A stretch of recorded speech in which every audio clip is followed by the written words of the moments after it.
నేను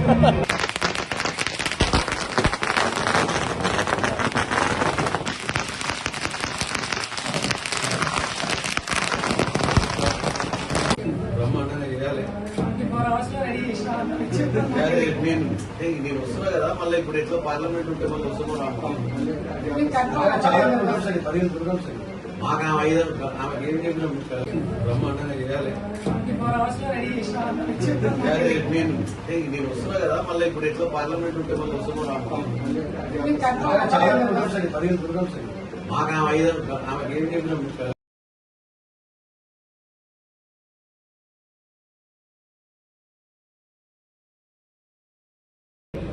ఇక్కడ రెగ్యులర్ గా మనం పార్టీని డిపెండ్ చేసేటువంటి వ్యవస్థ ఎన్ని రోజుల నుంచి పార్టీ ఆఫీస్ అవుతుంది. మంచి పని చేసేది పార్టీ కార్యకర్తలకు ఒక అడ్రస్, ఎక్కడికి పోవాలి, ఇప్పుడు ఏదైనా సమస్య ఉంటే ఒక్క నియోజకవర్గమే కాదు 4-3 నియోజకవర్గాలకు సంబంధించినటువంటి జిల్లా కాబట్టి జిల్లాలో ఉన్నటువంటి సమస్యలన్నీ కూడా తీసుకొస్తారు. అలాగే మీరు కూడా జనరల్ సెక్రటరీలు, వైస్ ప్రెసిడెంట్లు, సెక్రటరీలు అందరికీ కూడా రోల్స్ అండ్ రెస్పాన్సిబిలిటీస్ ఇచ్చి మండలాలకు అబ్జర్వర్లు చేసి అలాగే గ్రామ స్థాయిలో కూడా రెగ్యులర్ గా మనము, ఎందుకంటే ఇప్పుడు మీరు చూసినట్టయితే ఎస్ఐఆర్ ప్రక్రియ నడుస్తుంది. స్పెషల్ ఇంటెన్సివ్ రివిజన్ అనేది చాలా ఇంపార్టెంట్ ప్రక్రియ. మన ఓటర్లను మనం కాపాడాల్సిన అవసరం ఉంది. ఎన్యుమరేషన్ ఫార్మ్స్ నింపించాల్సిన అవసరం ఉంది. వీటన్నింటినీ కూడా ఈ ఆఫీస్ నుంచి జిల్లాలో పార్టీ తరఫున అందరితోటి సమన్వయం చేసుకుంటూ వాస్తవాలను తెలుసుకునే ప్రయత్నం చేస్తాం. ప్రతి బూత్ లో కూడా ఇప్పుడున్న పిఎల్ఏ ఏజెంట్లు ఏ నెలల్లో పనిచేస్తున్నారు, ఏ ఎన్నిక వచ్చినా రానున్న రోజుల్లో డీలిమిటేషన్ అయ్యే అవకాశం ఉంది, రిజర్వేషన్స్ వచ్చే అవకాశం ఉంది మహిళలకు కూడా. కాబట్టి నాయకత్వాన్ని ఫౌండేషన్ నుంచి ప్రతిష్టాత్మకంగా కొత్త నాయకత్వాన్ని కూడా తయారు చేయాల్సిన అవసరం ఈ పార్టీ కాంగ్రెస్ పార్టీకి ఉంది. కొత్త నాయకులు ఎంతో మంది యూత్ కాంగ్రెస్, ఎన్ఎస్వై, మహిళా కాంగ్రెస్ నుంచి కూడా ఇక్కడ వచ్చిన చాలా మంది. రాజకీయాలలో అందరికీ అవకాశాలు రావాలి. మన పార్టీ స్ట్రాంగ్ ఉన్నంత సేపే మనం కొత్త నాయకత్వాన్ని ఎన్నుకోగలుగుతాం, కొత్త నాయకత్వాన్ని తయారు చేయగలుగుతాం. ఇక్కడ టౌన్ అధ్యక్షులు కూడా ఉన్నారు. టౌన్ అధ్యక్షులు కూడా ఇక్కడ క్రియాశీలకంగా ఈ ఆఫీస్ అనేది కీలకపడ్డ కావాలి. మనలో మనం ఒక కుటుంబం లాగా కలిసి పనిచేసినట్టయితే మనకు ఎప్పుడు తిరుగుండదు. మనలో మనకు ఐక్యత లేనప్పుడు ప్రతిపక్షాలకు బలం వస్తుంది. కాబట్టి నేను ఒకటే చెప్తున్నా, ఏ సమస్య ఉన్నా 4 గోడల మధ్య చర్చ చేసుకుందాం, ఏ సమస్యలైనా పరిష్కరించుకుందాం. ఏ నామినేషన్ పదవులైనా, ఏ పదవులైనా కార్యకర్తల మధ్య చర్చ జరిగిన తర్వాత డిక్లేర్ చేస్తే కార్యకర్తలు సంతోషపడతారు. పార్టీ పదవులు 4 గోడల మధ్య 4 నేతల మధ్య మాట్లాడుతూ చర్చించేది కావు.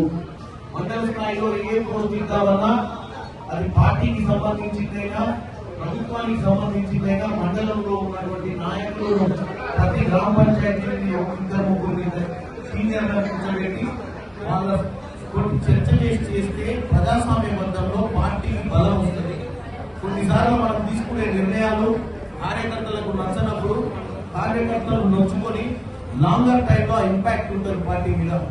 పార్టీలో ఇంటర్నల్ సిస్టమ్ స్ట్రాంగ్ గా ఉండాల్సిన అవసరం ఉంది. కాబట్టి ప్రతి దగ్గర కూడా ఈ రోజు జనగామ హెడ్ క్వార్టర్స్ లో ఉన్నటువంటి పార్టీ ఆఫీస్ మాదిరిగానే ప్రతి మండలంలో కూడా ఒక ప్లేస్ ఉండాలి మనకు ఆఫీస్.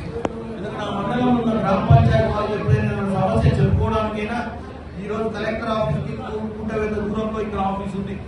ఎన్నో సమస్యలు కొన్నిసార్లు పార్టీ కూడా రిప్రజెంటేషన్ కలెక్టర్ గారి దగ్గరికి పోయే అవకాశం ఉంటుంది. మండల హెడ్ క్వార్టర్స్ లో కూడా ఎంఆర్ఓలు ఉంటారు. ఇంటర్మీడియట్లకు సంబంధించినవి కానీ, పెన్షన్లకు సంబంధించినవి కానీ సమస్యలు ప్రజలు కొన్నిసార్లు స్థానిక నాయకత్వంతో పాటు కాంగ్రెస్ పార్టీ దృష్టికి కూడా అక్కడ ఉన్నటువంటి మండల పార్టీ అధ్యక్షులకు కూడా మనం స్ట్రెంత్ ఇవ్వాలి. ప్రజా సమస్యల్ని వాళ్ళు ఒక ఆఫీస్ లేకపోతే, కేర్ ఆఫ్ అడ్రస్ లేకపోతే పార్టీ కార్యకర్తలు కానీ, పార్టీలో పనిచేసేటువంటి పార్టీ వర్కర్స్ కి కానీ ఎక్కడికి పోవాలో కూడా అడ్రస్ తెలియదు. ఒక ఆడ కూర్చుంటే సమస్యలు పరిష్కారం అవుతాయి. కాబట్టి ఇది మంచి ఘట్టము. ఈ రోజు జనగామ జిల్లా హెడ్ క్వార్టర్స్ లో ఇలాంటి కార్యక్రమం జరగడం, దీని తర్వాత జనగామ టౌన్ కానీ, పాలకుర్తి కానీ, స్టేషన్ గన్పూర్ కానీ, ఆ చుట్టుపక్కల ఉన్నటువంటి మండలాలలో కూడా మండలాధ్యక్షులతో మేడం మీరు అధ్యక్షురాలుగా మీరు అందరి దగ్గర ఆఫీసులు పెట్టండి. రెగ్యులర్ గా ఎవ్రీ మంత్ మీరు కమిటీ మీటింగ్స్ కూడా ఇక్కడ ఆఫీసులో కండక్ట్ చేయాలి. ఏ మండలంలో ఏం జరుగుతుంది, ఏ మండలంలో గ్రామ పార్టీ అధ్యక్షులు లేరు, మనం గ్రామ పార్టీ అధ్యక్షులు, మండల అధ్యక్షులు, SC cell, BC cell, minority cell, youth Congress, NSUI, మహిళా కాంగ్రెస్ అన్ని విభాగాలను పిలిపించి మీరు రెగ్యులర్ ప్రోగ్రామ్స్ ఇన్వాల్వ్ చేయండి. చేస్తే ఏమైందంటే మన పార్టీ స్ట్రెంత్ మనకి ఎంతో అర్థమైంది. ఎవరైనా చెప్పుకునే సమస్యలు ఉంటే మీరు అధిష్టానానికి కానీ మేము ఎలక్టెడ్ అయినటువంటి ఎమ్మెల్యేలకు కానీ ఎంపీలకు దృష్టికి తీసుకురండి. సమస్యల్ని పరిష్కారం చేయాలి. అట్టడుగు స్థాయి కోసం రాష్ట్రంలో ఎన్నో పథకాలు తీసుకుంటున్నాం. ప్రారంభించడం జరిగింది. ఈ ప్రారంభించడానికి పార్లమెంట్ సభ్యులుగా ఎన్నికైంది.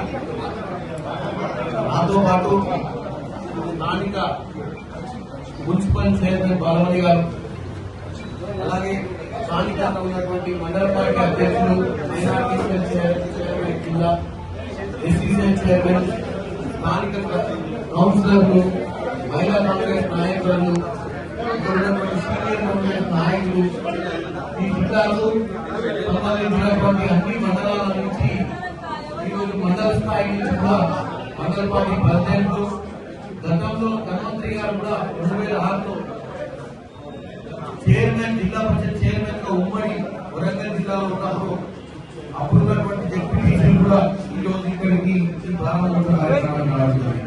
అలాగే ఎస్టీసీఎల్ చైర్మన్,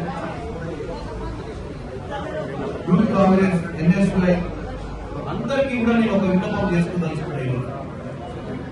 జనగామ జిల్లాలో ఉన్నటువంటి అన్ని సెంటర్ ఆర్గనైజేషన్స్ కానీ, మండల కాంగ్రెస్ కమిటీలు కానీ, సర్పంచులుగా ఎన్నికైనటువంటి రీసెంట్ గా సర్పంచ్ ఎన్నికైన వారు కానీ, గతంలో ఎస్పీటీసీలుగా ఉండి